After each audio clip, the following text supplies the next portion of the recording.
title? I have a wish. I have a wish. Thank you, Miss Toastmaster, and good evening, club, and our honored guests. And I would be talking to you hard. I was inspired last night. I was in Facebook as usual, and Pastor Merv had a post, and he posted from Proverbs 13:12, and it reads, Proverbs. Let's go to Proverbs 13:12. And it says, it says, hope deferred make the heart sick, but a longing fulfilled is a tree of life. And from that, I would like to see the longing is a wish, from my title. See it as that way. So tonight, it is my purpose to share with you a wish I had and how God in His great mercy, love, and faithfulness has granted that wish or that longing, if you may. So the happiest moments in my life is being in church. I was called in church when I was young, but when at grade 1 elementary, like young boys would follow me to home singing, the greatest of the mountains, what kind of food do you eat, what kind of food do you eat, the greatest of the mountain. And I would come home to my mom crying because they are bullying and they are just saying, you're ugly, you're negrita, it's derogatory to us. So I grew up with, it affected you somehow. Your self-esteem is down. I thought of myself as ugly, plain, something, the ugly duckling. And so it kind of contributed to my personality until I went to church. And to church, when I came to church, they were very welcoming.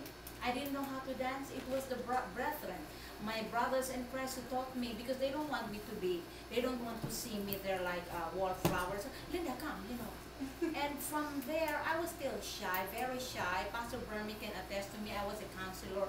Poor kids, poor girls. At that time, my personality is still not like this. I was not outgoing. I was so shy. So a shy person cannot give so much of herself. My shyness was overcome through the church. Because when I was young, like there are visitors at home, I would scoot back to the bedroom and I wouldn't show myself. I wouldn't. And in church, it was just so awesome. Everybody was trying to help you out, and the church is a big part in developing the personality that I have now, especially the singles. Being a singles coordinator, I was part of organizing fundraisers, which I really love, and organizing single campouts. I think I helped organize single campouts, 5 of them. The biggest was like 300 in attendance.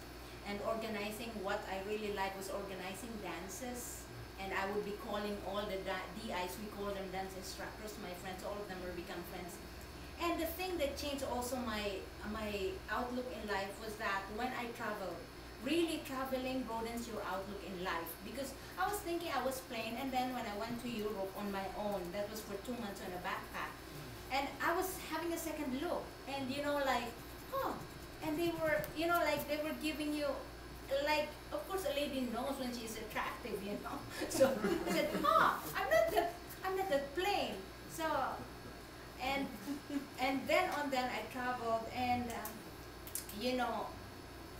from those travels I had friends, and some of them came to visit in the Philippines. I would be a hypocrite if I say, when you travel, you meet guys, and either they are attracted to you or you attracted to them. But nothing came out of it. And some friends would tell me, oh, you are traveling to find a mate. No, I don't travel to find a husband for myself. And then I was enjoying life so much, but pretty soon I look around and my friends were getting married, getting married one by one, and I said to myself, oh wow, I'm missing out on something here. And then it's amazing how friends would encourage you. Those who are happily married would always goad you to go get married. And those who are unhappy or have separated or unhappy with their marriages would say, no, it's okay, don't get married at all. But I said to myself, but how can I truly say which is better, which is not, if I don't have the experience?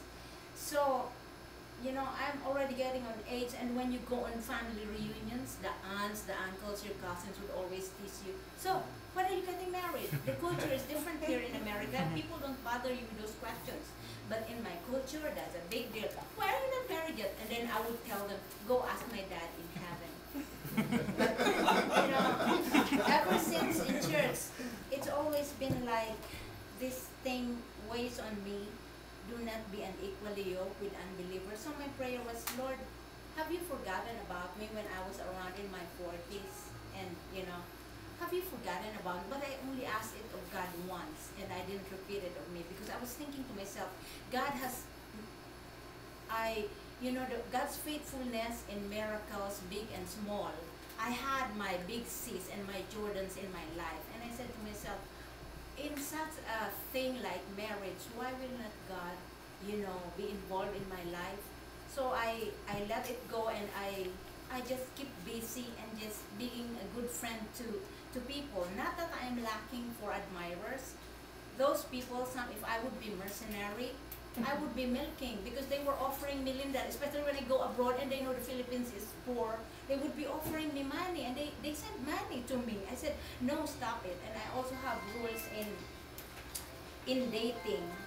Like, I know, Lord, your wish is that I would be getting married to somebody of my own mind, because I've seen also in the Bible that mates can lead mates astray from worship of the true God, and I don't ever want that to happen to me, that I would be led astray from worshiping the true God. So I prayed, Lord, I pray for a godly person. That's your will for me. I know that. It is said in your word.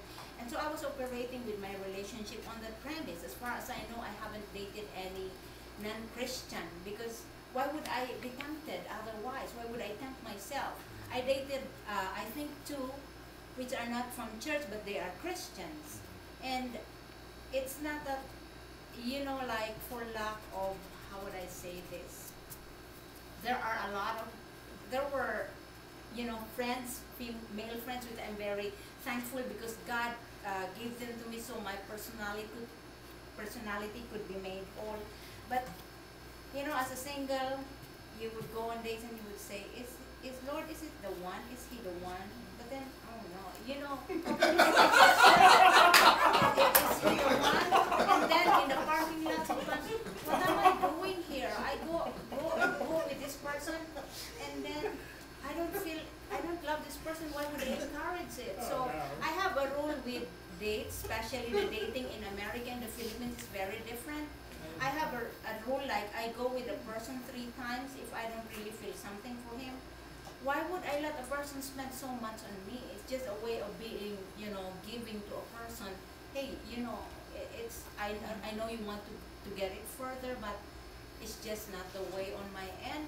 Why would I let him spend on me? So I say, okay, or, you know, I don't encourage the person anymore. So I said, I leave it to God.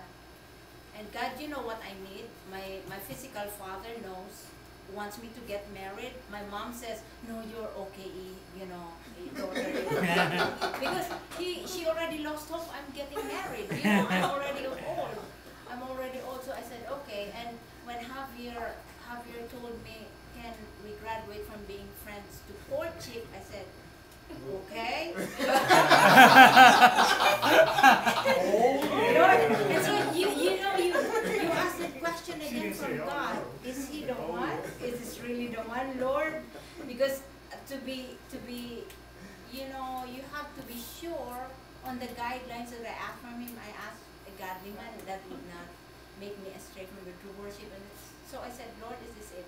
And I said, Lord, if him be the one, then it would progress to marriage without any, you know, problems. It would be a smooth one, because I'm tired of getting involved with, like, guys, and, you know, is this the one? And it's not, you know, Lord, sometimes it's like kind of already tiring, you know. And not that I want to, and my wish is to get married, because I just said, God, I wish I would experience also how to get married, how to have somebody whom I love and somebody love me in return. But it's up to you. And nevertheless, thy will be done. And even if that does happen in my life, I would still worship you. You know, and even I told Javier, I was planning my life to be a merry old maid. So I'm just sharing you God's wonderful faithfulness and, you know, His mercy granting me to be able to experience marriage at this time in my life.